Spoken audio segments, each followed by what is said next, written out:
Hey everyone, welcome back to Lumpy Studio, and today I'm here with a brand new video for you guys. I'm going to be talking all about Heartland Season 14, Episode 1, titled Keep Me in Your Heart, and I am joined by my mom, Stacy. Thanks for joining me. Hello. So, Heartland Season 14, Episode 1 came out last Sunday, January 10th. We watched it Monday night, and we did a trailer review where we talked about our theories based on the trailer, and I mentioned that I thought something was going to happen with Ty.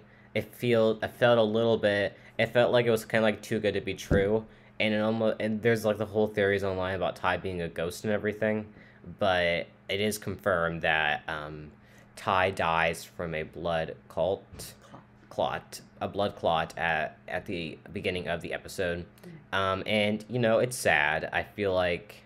I mean, the Graham Wardle left the show, and I think there was like a video explaining his reasons why that I haven't watched yet. But I think when you have a character that has been on forever, I think killing the character off, I think, is a better way than recasting it or just having him like be gone, because the fans are gonna wonder like where he's at and everything. So I think killing him off, while it is a sad way, I think it's the only way to address the situation. So what did you think of that whole thing? Definitely. I mean, Ty has been on the show since the beginning, and we've fallen in love with him. And to have seen them cast a different person as Ty just wouldn't have been Ty. So No. I definitely agree.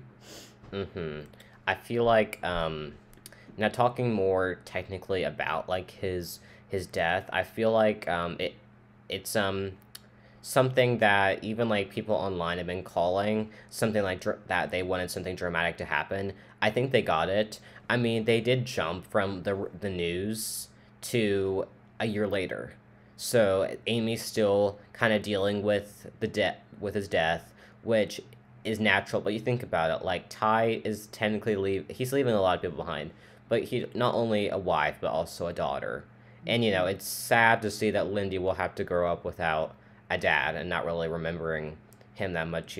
So I feel like it was really sad. But did you like that they did a little time jump there?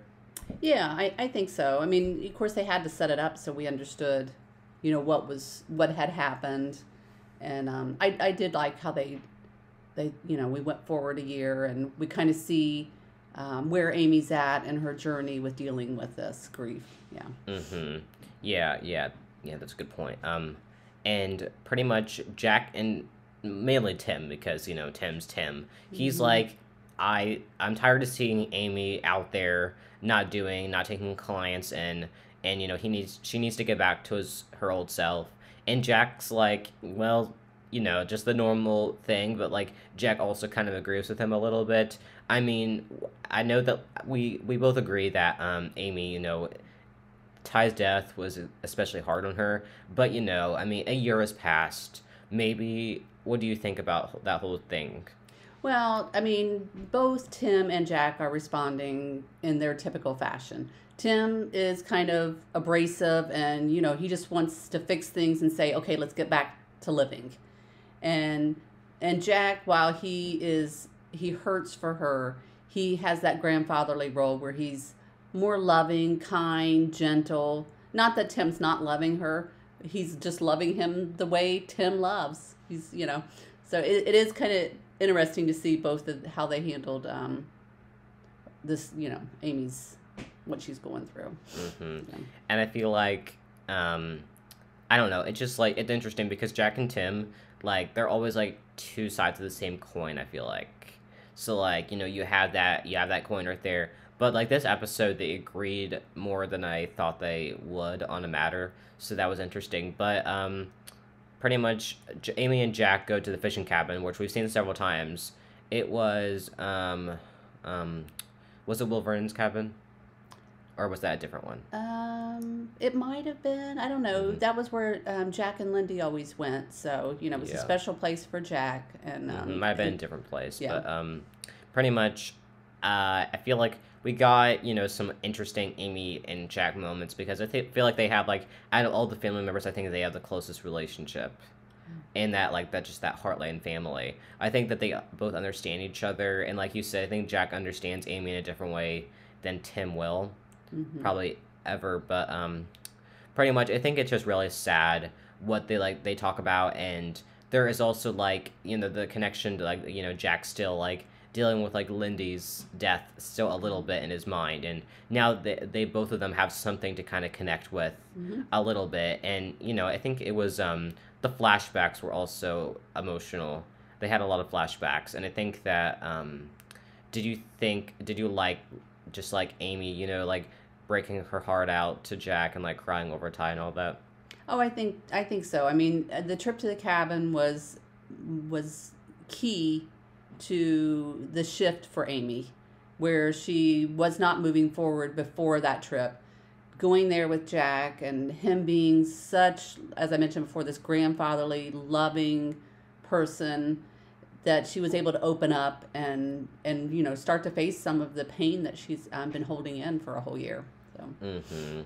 Yeah, and but they do rescue some wild horses Mm-hmm. from being trapped, and then I think that kind of like brought out like the old Amy a little bit. But I thought that the scene where she broke down in Jack's arms was very sad and very emotional. Yeah. But it's also like she finally realizes that she has to move forward, and I feel like Mm-hmm. that leads to the memorial, where I thought that the memorial was sad, but also I'm glad that they brought everyone together. I feel like like Lou mentioned, like him going to her for dancing lessons to get in order to be able to dance with Amy at the school dance, and she thought that Ty was the brother that she never had. Um, but one thing about that, I mean, like Tim's son Shane hasn't been on forever, and technically he was their brother, not exactly like full on blood but brother, but half brother.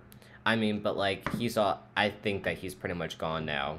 That was just a little side note, Um, but and then I don't exactly remember what Tim talked about, but Jack just talked about Ty being a son to him, and he didn't have a son, and he just thought that he saw Ty mature over all these years, and he approved of Amy and Ty's relationship a little more each season, I think, and he just thought that he was really good, and then Caleb, which probably one of my favorite speeches.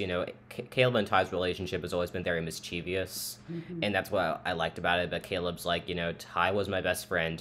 We helped each other out several times. Without him, I probably wouldn't be functioning right now. I wouldn't have gotten through, like his divorce and marrying another uh, girl and having a baby. But like Ty was there right beside him for everything. And then Amy talked about, Ty being her soulmate and everything, and how, they needed each other every step of the way. And I think it shows that everyone has some sort of connection with Ty, and I think that's good because they built like some sort of arc with every character, because it has gone on for 14 seasons. But I think they did something special with like getting every character to have like a moment they can share about Ty. Definitely. The memorial was definitely that next step in the healing process, not just for Amy, but for the whole family. So a very Mm-hmm. healthy thing to do. Mm-hmm. And so it looks like future episodes we're still going to see Amy, dealing with his death, but I think I think she's going to move forward a little bit. I think next episode she is going to be working with a client horse again. So but I think I want to make one connection, and that is Jack Thornton from When Close to the Heart died at the end of season 5. Actor wanted to leave the show. I thought they handled Ty's death a little better than Jack, and I feel like it is because I feel like Jack's death was so sudden, and I feel like they didn't exactly. I'm not sure if they gave it like the space that we needed, and I felt like everything went pretty quick, and then Elizabeth got a new love interest. I feel like we got like an episode, and then it felt like we got moments, but I didn't feel like it kind of felt like Jack was swept under the rug, and I'm hoping that this episode did a really good job of like focusing on that. I'm hoping that it continues for episodes more. Did you think they handled Ty's death better, or what do you think? I agree with you. I feel like because Ty was such a key character in this show, that we needed to see a whole episode that kind of focused on this is what happened to Ty, and this is Amy's journey of healing and grieving through that process of losing him. So yeah, I definitely think that they did a good job. Yeah. A couple other things happen. Lou is the mayor of Hudson, and I'm excited to see this. And I think that they hadn't done Ty's like death if that wasn't like their like if that didn't happen. I'm sure we probably would have gotten more to that this episode. But I think that Lou as mayor is gonna be interesting. Her assistant is a little bit strange. Would you agree? Yes, definitely efficient but strange. Yeah. But there is a girl from the trailer who like has like holding up a sign saying like ban pesticides. So I'm not sure what her character means moving forward, but she almost seems homeless maybe. Yeah, and I kind of took it that she's kind of is an activist, and she kind of whatever the big thing that's going on, she's going to kind of protest and speak out to. So and so I kind of just seeing her initial interaction in the show, you can kind of see where it's going to lead up to that trailer that we watched where there's that explosion, because she's going to be a part of that as well, you could tell. So. And it looks like Lou and Mitch might be engaged, which I think is a pretty big thing. I mean, it's like, I don't think it's confirmed, but I actually do think that they're engaged, but Lou didn't have a ring on. Lou wasn't wearing a ring. She said she had Amy as her excuse, but... An excuse, definitely. I don't know. I think that Lou and Mitch, I mean, they both like each other, but I'm not sure how committed they are to each other at this point after being so on and off. I mean, I wouldn't mind seeing them get married, but I just think Lou needs to make a decision, especially if they're reintroducing that whole love triangle this season, which I actually hope they don't. That's and to me is getting old. I feel like either Lou just focuses on being the mayor, or she finally commits to someone. So it's time for her to grow up. Yeah, I get what you're saying, but Mitch, I think that in future episodes we'll see like Lou like I mean I think why do you think she doesn't have her ring on? I think she's uncertain. I mean I think she's wavering in her decision. Does she love him enough to commit to him? And I mean maybe she's getting she's nervous because she's gone through this whole thing with Peter and it didn't work out. But at some point you either got to say, yeah, this is who I want, or if I'm not certain, then I need to let him go and move on. Yeah, and we've had this like whole thing since like season 9. I think it kind of like started at the end, and like it's getting so repetitive. I think that they could have had like Peter out of the picture, and I think that they did a good job of keeping him with the picture. But it seems like he's being reintroduced almost as a potential love interest for Lou. And, like, that's just, like, getting really old. I mean, we like Lou and Mitch a lot at the beginning. But now, like, we like them still. But like, I think we've just seen them so on and off that we're not sure, like, what that means, like, for our, like, like, future of liking the couple. But what else happened? And then Georgie is competing again. And her boyfriend, Quinn, is right at her side. And turns out she has not been competing, but she's in college right now. And, Georgie, she goes to, like, a competition to hopefully get back into things. But she sees Ty, like, not... She doesn't... She thinks she sees him. And then, so, like, she goes off course. And, but, like, that incident caused her to decide that she wants to work harder. And then she asked Quinn to be her coach. So I think in future episodes we'll see Georgie, just focusing on competing, and I think that now she has a good boyfriend. I think that her dating life won't be like as like, because I wasn't exactly a big fan of neither Adam or Wyatt, and I think that Quinn is a good guy. What do you think? I think he's a good guy too. So yeah, and I think that it's funny that Georgie can commit to someone better than Lou can. But I think that's pretty much it for the episode. You can comment down your feelings down below, and we'll be back next week to talk about season 14, episode 2. What grade did you give the episode? I think I'd give it an A. I liked it. I agree with you too. It was one of the most emotional episodes. I think they did a good job with it, though, even though, I didn't cry, but I know you were tear-eyed. Yeah, I was. But anyways, so again, I want to thank everyone for watching. Like, comment, subscribe, and turn your post notifications to miss a video. Thanks everyone for watching, and bye.